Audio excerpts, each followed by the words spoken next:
I am so excited to have a friend that we have been trying to get at SALT Conference for a couple of years. You've been leaning in and praying for this community for years. You've been shepherding creatives. Please welcome Cass Langton. Hi. Hi. Good job. So glad that you're here. You spent decades, right? Was it 35 years? Was that right? 35? 25. 25 years. Okay. I'm I added that an old. extra decade. 25 years at Hillsong. Yeah. You know, Cass, from my perspective, as I look at Hillsong United, Hillsong Young and Free, the church, all the conferences that you guys did, Color, the worship conference, all these things, right? You guys were such a lot of campuses. All the campuses. You guys Sunday were such a high output, high capacity church. Yeah. And Luke Irving, who used to be, I think, a tech director over there in one of the campuses, even blew my mind one day where he said, we don't even have the ability to do high definition at all the campuses because we're just doing too much. We just haven't upgraded. And I was like, so I just want to sit and ask that question to you. Thanks. High capacity, high output. Yeah. How many people were you leading, by the way, at the peak? We had a staff of about 150, in creative and arts, technology, production, or the whole staff? Across our whole creative staff. Yeah. I think our volunteer base was something like 2,500 volunteers. Oh, my goodness. In the areas that we're in, and then globally a whole lot more than that. And part of the calling on your life and Rich's life was to shepherd these individuals, help give gift. Creative direction, right? But I know you're a pastor at heart. Yep. You love creatives. I definitely do. Just give me a preview. What, whether it be organizational or maybe personal, what are practices or rhythms that you would encourage your team to stay healthy in all the grind of, we've got this next thing. Oh, we have this album. Oh, we have this tour. Oh, we have this thing. How did you help navigate that? I feel like as creatives, we had a mandate that was we're Christian first, creative second. So that there was a focus on life is actually about Jesus and everything is an invitation toward him. And it's not about the output, it's actually about his presence. So I think that was our starting point to try to cultivate. We had what we called a creative compass, and it was an acronym for creative, and it was Christ first. And so always, everything we did was about Jesus. Prayer was like the undergirding of everything. There was an expectation that people were in the Word of God and that they were finding Jesus for themselves, that the platform wasn't for status, but it was for service. And so that hopefully was like the anchor point where you grew into ministry, and you were discipled to that point. I feel like we won sometimes and we lost other times, but we would encourage people to actually seek the Lord, make sure that they were attending services and leading services, that they were sitting in church with their families, not just always serving all the time, which is easier said than done, right? Yes. Because like any other church, I feel like we never had enough of what we needed to get the job done. We were always stretched. You were always under-resourced, under-peopled, which people look at and go, no, that's not true. But it was the case. However, I feel like the one thing that we always tried to do as a community was watch for God at work. So we kept the stories, and we would tell stories to keep the focus on. It was always about the one. It was always about people finding Jesus. I can remember. Was that like a rhythm in meetings? Like, hey, who has a story about someone who's met Jesus? We would share stories all the time. Yeah. So I feel like any team meeting, any prayer meeting, I still have on my phone, in my notes, I have a list of all the stories, all the testimonies, because that's the bullseye and the gold. And when you can see what God is doing in your community, it makes the sacrifice and the surrender worthwhile. So, we were custodians of stories. You probably, over your years, had someone or many who wanted to serve because of the platform, because of the spotlight. Oh, without a shadow of a doubt. How did you I guys... can remember starting LA Church, because in Australia, in churches you volunteer. Yeah. Like, that is what we do. There's very few people on staff. Most churches are really small. And so there is a real lay ministry culture. And volunteerism is what you do. Most of our team in Australia were all volunteers. You're part of church before you attend a church, basically. Yeah. Yeah.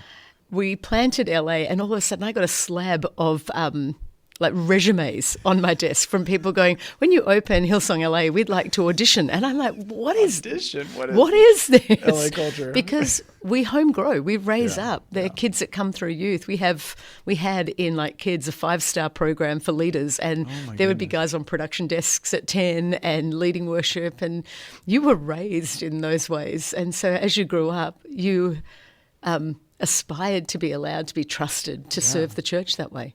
And so obviously that allowed you a way to walk alongside somebody to see, is there fruit of your relationship with Christ? Right. It's paced. How would you encourage someone here as they're evaluating, as they grow ministry? Maybe they're on a sort of growth spurt right now. What would you say to a creative pastor who say, I got a lot of people want to be on that stage, but I don't have space for all of them, or I need to make sure that they really have priorities in life. How do you encourage and coach them? What we used to do was create other jobs. So there were many ways to serve and many entry points in. So like I can remember when Reuben Morgan first came to Hillsong Church, he was in the choir. Get out. And he served in the choir before he did anything else. So like we came through a progressive track. We had people who would make salted caramels and go visit people at home, and like all kinds of things just to slow the process down so that people's hearts were actually in the right place. Like you're going to serve somewhere. It's probably not going to be on the platform, but we want to see how you're open to serving just any part of the house. Right. That's so amazing. we are currently in the process of planting a church and doing it all over again. And it's so fun because you're like the worship team. You're like, why don't you get out in the foyer and be part of the welcome team? Because when you know the people of the church that you're at, you know how to lead them in worship. You kind of need to know that Susan's dad was in hospital and this person's mum's going through this and these people are working through that. I feel like our best worship leaders are the ones that know the people and are full of compassion for them. What's that like to move from, high capacity, high output? I know you said resources are always limited, but there's still a lot of resources because there's a lot of things. Now you are starting a church. You and Rich said, hey, we're going to follow the call of the Lord, start your own church. The local, right? The local, yep. What was that journey like, Cass? Walk me through that. Yeah, that's wild. We are currently in the process with Sarah and Reuben Morgan planting a church. And it's little and it's not impressive. It's just very unassuming and it's beautiful. We said when we started, let's make it simple and beautiful. And we'll do our best to be authentic and honour the Lord and start again. And it's actually been wild because I guess there's a tension in that a lot of people have come out of church hurt and they're reticent to commit and get involved and serve and all the things that we all know to do. Yeah. They're a little bit like wary and just give me some time to heal and to be okay. And then there's all these kids who are like, let's go. We've been waiting our whole life for this. We have watched other people get opportunities. So Reuben's son is leading worship two sons are leading worship. And there's all these young kids who are friends of our kids who they're writing songs every opportunity they get. They don't think about writing for an album or writing for anything else, but they're thinking about the people in the congregation and what would it look like for their generation to serve God? And there's amazing production guys. And so all the things you never thought you would have, you now have again. And it's like, Lord, are you raising another generation of artists and creatives? You were telling a story that what do we do? You've got these incredible production guys that are now serving and they're all saying, no, we don't want lights. We don't want the big environment. You told me a little bit about there's a unique expression of creativity and art coming out in your church. Yeah. Talk about that.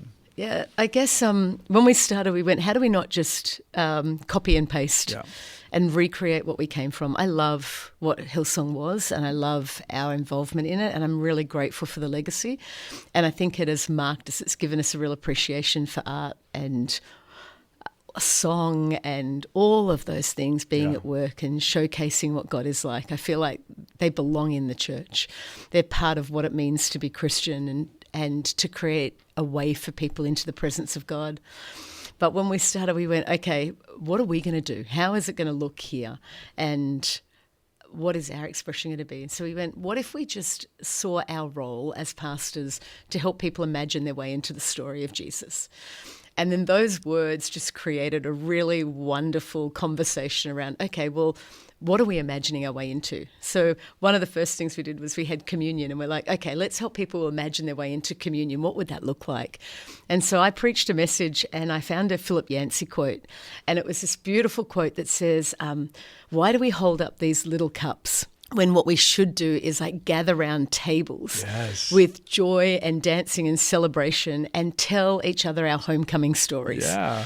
And I read that quote and went, okay, let's do that. Yeah. And so we preached about this little cup and how could this little cup hold so much meaning.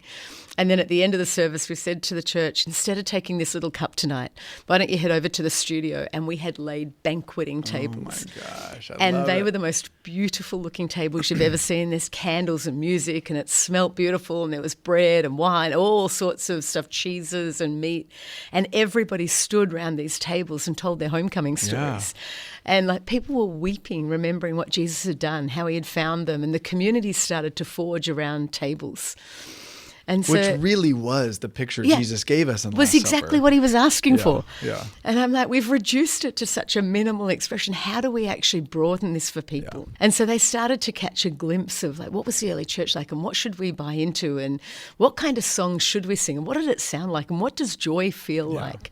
And then we did a covenant series, which was, I think, a little bit advantageous. We went, let's teach the 5 major covenants and let's try to help people. We put it like, it'll help you organize your wardrobe and give you some anchors to hang things on. We'll create a capsule for you.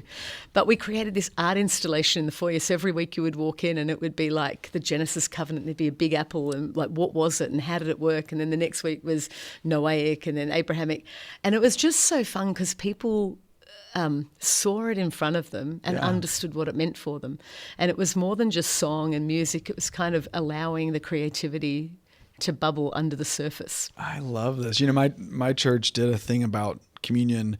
And one of the things that the pastor said was, you know, as I've really studied this Last Supper moment, this was a celebratory meal. Yeah. And so I love that because he said, tonight we're not going to, or this morning we're not going to give communion and it's going to be this like somber thing, which I think, you know, and I don't want to take any reverence away from the sacraments of the bread and the wine. But I do think there is an interesting moment that for most churches, most people watching or listening to this are probably saying, yeah, our communion's kind of a somber, reflective thing, a place and a chance to bring something to the altar, to be grateful and swell our hearts with gratitude for what the Lord did on the cross. But there is also something to celebrate about that. And that is still sacred. Yes. Yeah. And celebrating it is. And so my wife and I, after that sermon series, and we're no longer at that church, we're at a different church. And I'm sure we are looked at so weird every time we do this. Because every time we do communion cast, we will sit on the front and we will pray together.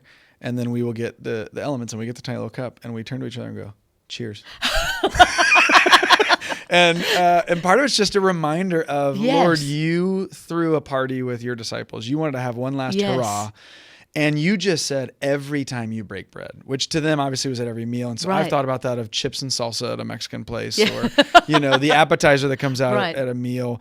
But it is the communal space of, hey, whenever you're in this space, can you just say to the King, can you say to the Lord Jesus? And so I love that you guys made that a picture because that picture, I mean, every time we do it, we think about that. We think about the joy. And so, and I think, you know, these art installations, you're just giving people anchors and something that it's a marker, right? It's a moment that now they can go, oh, I remember that covenant. Right. It's visual for me. Yes. Talk about how visuals and art and various forms of creative mediums can translate language and transform, you know, barriers that people have. Like I've met people who don't want to hear a preacher. Oh, yeah. Right? You probably know production people or creative people who do that. How does art transcend that? Or how can we as creatives leverage that? I think it matters so much. Have you read anything that N.T. Wright's written on this stuff? I am embarrassed that I probably have not read enough of N.T. Wright. No. Because he talks about art being the highways on which the spirit travels. Talks about it being a signpost toward God. And I think art has the most incredible opportunity to bypass the head and go straight to the heart. Yes. We used to give our team a 100-day creative challenge. Every summer we would go, hey, while we're not having team nights and while we're not meeting together, why don't you take these prompts and go and do something with them? And people would begin to create things, music, art, all sorts of stuff. But I can remember one girl sent the video of our 100-day creative challenge to a girl in Beijing. This all has something to do with your art. And she was living in the middle of China and unable to share the gospel. And she heard this 100-day creative challenge and she started painting our stories. She started painting like God speaking the world into existence and light. And then she painted like the parting of the Red Sea, the burning bushes, the lion's den. She painted like all of our stories up until Jesus. And then she hired an art gallery downtown Beijing, and she hung all of these paintings. Oh my gosh. And she said while she was exhibiting, people would walk in off the street and they would look at the stories and they would just burst into tears. And without any explanation of what was going on, they encountered Jesus. Yeah. And the art and the beauty just gave way to the Spirit actually luring their hearts in. And I feel like that is what art does. Yeah. It's what beauty does. It actually creates an ability for people to see God, whether it is in the explicit or it's just in beauty. I have a friend, Leanne, who is an incredible artist, and she paints hydrangeas.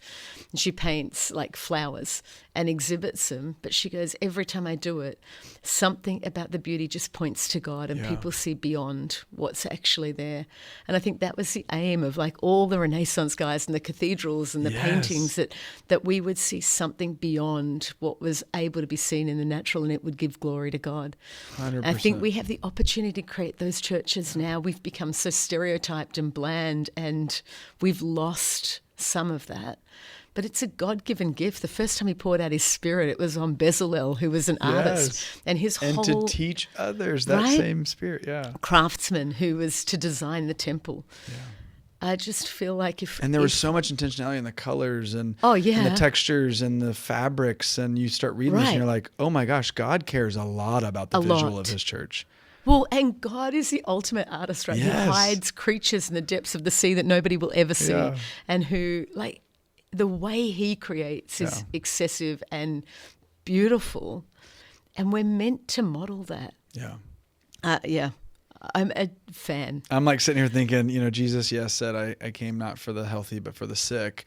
And I wonder if we've taken that a little too far to make our churches more like hospitals than the cathedrals of age that would usher us into a space. I remember years ago, I was in a cathedral, and the pastor, I said, like, there was this like songbird that was carved into wood way up in the rafters, like back in the back. And I said, what's this bird for? Like, was this a room or a space that maybe people were in? Because it was just a gorgeous atmosphere, or a gorgeous carving in this. And he said, no, I actually don't know this for certain, but the stories that we hear from the people who made this was they wanted to put art in places that no human or congregant would ever go, so that the art could worship in spaces in this cathedral that people's voice may not necessarily resonate. I love that. Oh my goodness. What does that look like for us in the church? Right.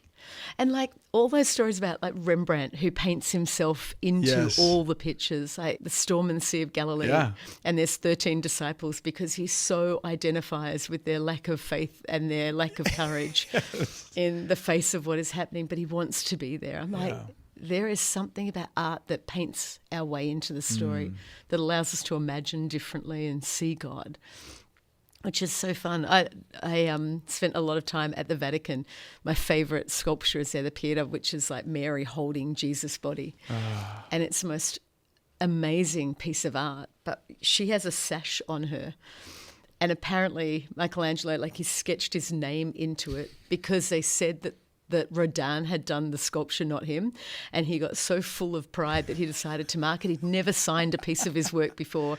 Then he signed this, and then he scratches his name out of it because he was so convicted by God that the art that he had created wasn't for his glory, it was for God's glory. Oh, wow. And he wrestled with that struggle. And so that's what the satchel is covering, essentially? Don't you find that amazing? I love it. Yes. Love it too. So, oh my goodness, such good wisdom. I want to land the plane with this. You shepherded and you led the Hillsong team. You are now the pastor of the local. You're still shepherding. You said to us on one of the earliest phone calls, these are my people. Creatives are my people. Would you give a word of encouragement to our community as we sort of wrap this up? And just, what would you say to maybe yourself when you were starting early in ministry and you had those doubts or that imposter syndrome or the wonderings of whether or not God was going to ever use you? What would you say to yourself years and years ago? Yeah, it's really hard, hey?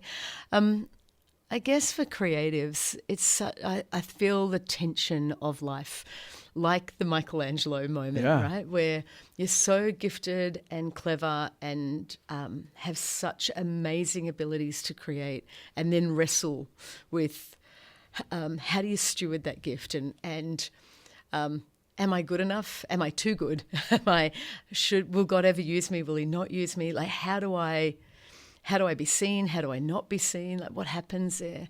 And I think if I was talking to creatives, I would say, you're not the main part of the story. You're there to be a MacGuffin, like to play the secondary role in order that people would see Jesus. Yeah. But your gift is to serve him, to serve the church, and respectfully. Like, I feel like often creatives in this season have ended up feeling used or hurt or broken by the church. And I feel like the Lord keeps reminding me. I was at Gall on the altar call. He went, God, use me. And then he uses us and we feel used. Yeah. And we become critical Wow. of that. And I feel like he gave his life. He gave everything for us. And there is a real place for us learning how to see ourselves in his story and just play our part to refine and hone skill and bring the very best that we can, but not feel like we're entitled to anything, but to play a part. And it's probably not very fashionable at the moment. I love it. But I do think that we find our place in community, and we're of value to God not because of what we create, but because of who we are. And he doesn't need our creativity, and yet he invites us in to use our creativity for his glory. And I think when we can keep that in balance and check, then we become healthy. I think creatives are best in community. Yeah. I think the only place where creatives thrive is in healthy church communities with people around them who actually tell them to pull their head in, or to stay connected, or to get out of bed in the morning when they don't feel like it, or to rest, or not to strive. Like, we all need people around us. And collaboration is a good thing. Yeah. It is not It's a bad a God thing. It really is. We don't compete as churches. I feel like at the moment, all the different brands and types of Christianity, it's so easy to be parochial and stick in your area. And I love what you guys are doing here, because the church comes from everywhere. Yeah, everywhere. And you have on stage people from Passion and people from Hillsong and people from like all sorts of different parts of the church, Baptists and Anglicans and Catholics. Yeah. And that's the kingdom. It is. The kingdom is when we all come And together. it looks messy at times, right? People are like, oh, I don't know if I, understand this style or this theology. Right. But that is where the beauty is. And right? I think it is too. Yeah. Like, I think when we can actually lay down our preference and we can unite around a common goal to glorify God, we become better. I love it. Cass, thank you for your time. Thank you for your heart. Pleasure. Thank you for what you do for creatives all around the world. Pleasure.